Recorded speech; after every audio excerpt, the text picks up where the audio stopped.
എല്ലാ കൂട്ടുകാർക്കും വില്ലേജ് ഗാർഡൻ്റെ പുതിയൊരു വീഡിയോയിലേക്ക് സ്വാഗതം. ഇന്നത്തെ ഈ ഒരു ചെറിയ വീഡിയോയിലൂടെ നമ്മൾ നോക്കാൻ പോകുന്നത് എങ്ങനെയാണ് ഇതുപോലെ ഒരു ഫോട്ടോ എഡിറ്റ് ചെയ്ത് ഉണ്ടാക്കാം എന്നുള്ളതാണ്. അപ്പോൾ ഈ ഒരു ഫോട്ടോ എഡിറ്റിങ്ങിന് വേണ്ടി നമ്മൾ മൊബൈലാണ് ചെയ്യുന്നത് ഈ കാര്യങ്ങളൊക്കെ. അപ്പോൾ ഇതിനുവേണ്ടി നമ്മൾ യൂസ് ചെയ്യുന്ന എഡിറ്റിംഗ് ആപ്ലിക്കേഷൻ Picsart ആണ്. അപ്പോൾ നമുക്ക് നേരെ വീഡിയോയിലേക്ക് കിടക്കാം. ഇതുപോലെ ഒരു ഇമേജ് എഡിറ്റ് ചെയ്ത് ഉണ്ടാക്കാൻ നമുക്ക് രണ്ട് ടൈപ്പ് ഇമേജാണ് ആവശ്യം. ഒന്ന് ഇതുപോലെ ഒരു ഗ്രാഫിൻ്റെ എന്തെങ്കിലും ഒരു ഇമേജ്, മറ്റൊന്ന് ഇതുപോലത്തെ ഏതെങ്കിലും ഒരു ലോഗോ അല്ലെങ്കിൽ ഒരു ലോഗോയുടെ PNG ഫയൽ, സ്റ്റിക്കർ ഫയൽ എന്നൊക്കെ പറയാം. ഈ രണ്ട് ഇമേജാണ് നമുക്ക് ആവശ്യം. അപ്പോൾ നമുക്ക് പണി തുടങ്ങാം. അതിനുവേണ്ടി ആദ്യം നമ്മൾ Picsartൽ നമ്മുടെ ഗ്രാഫിൻ്റെ ഇമേജ് ഓപ്പൺ ചെയ്യാം. ശേഷം അത് ആ വലത്തെ ഭാഗത്തുള്ള ടൂളിൽ ആഡ് ഫോട്ടോ എന്നൊരു ഓപ്ഷൻ കാണാം, അത് ക്ലിക്ക് ചെയ്യാം.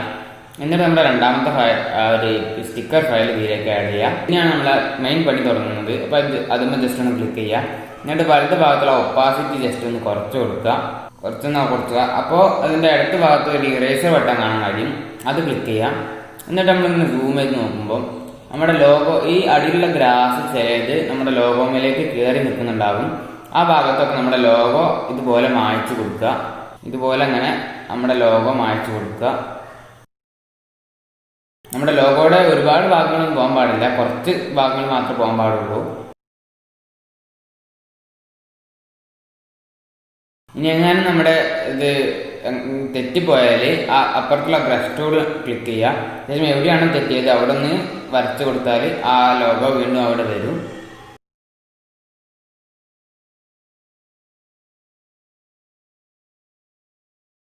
ഒരുപാട് നേരം എടുത്തിട്ട് നമ്മൾ ആവശ്യമില്ലാത്ത ഭാഗങ്ങളൊക്കെ മാറ്റി കളഞ്ഞിട്ടുണ്ട്. ഇനി നമ്മൾ ടിക്ക് മാർക്ക് കൊടുക്കുക. ശേഷം അതിൻ്റെ ഒപ്പാസിറ്റി ജസ്റ്റ് നമ്മൾ കൂട്ടി കൊടുക്കുക. അപ്പോൾ നമുക്ക് കാണാൻ കഴിയും നമ്മൾ എന്താണ് അത് ചെയ്തതെന്നുള്ള കാര്യം. ശേഷം ആ അടുത്ത ഭാഗത്തിന് ആ ടിക്ക് മാർക്ക് കൊടുക്കുക. അപ്പോൾ നമ്മുടെ ഇമേജ് സെറ്റ് ആയിട്ടുണ്ട്. ഇനി ഇത് ജസ്റ്റ് ഒന്ന് കളറൊക്കെ ഒന്ന് അഡ്ജസ്റ്റ് ചെയ്യണം. അപ്പോൾ അതിന് വേണ്ടി നമ്മൾ ആ ടൂൾസ് എടുക്കുക. അതിൽ അഡ്ജസ്റ്റ് എടുത്തിട്ട് നമ്മുടെ രീതിക്കായിട്ട് കുറച്ച് ഇത് ചെയ്യുക, മാറ്റങ്ങളൊക്കെ വരുത്തുക. അപ്പോൾ അഡ്ജസ്റ്റ്മെൻറ്റ്സ് ഒക്കെ കഴിഞ്ഞു. ഇപ്പോൾ നമ്മൾ വിചാരിച്ച പോലത്തെ അടിപൊളി ഫോട്ടോ കിട്ടിയിട്ടുണ്ട്. അപ്പോൾ ഇന്നത്തെ ഈ ഒരു ചെറിയ വീഡിയോ നിങ്ങൾക്ക് ഇഷ്ടപ്പെടുമെന്ന് വിചാരിക്കുന്നു. ഇഷ്ടപ്പെട്ടാൽ തീർച്ചയായും ഒന്ന് ലൈക്ക് ചെയ്യുക. അപ്പോൾ ഇതുപോലത്തെ നല്ല നല്ല വീഡിയോസുമായി വീണ്ടും കാണാം. അതുവരേക്കും ബൈ.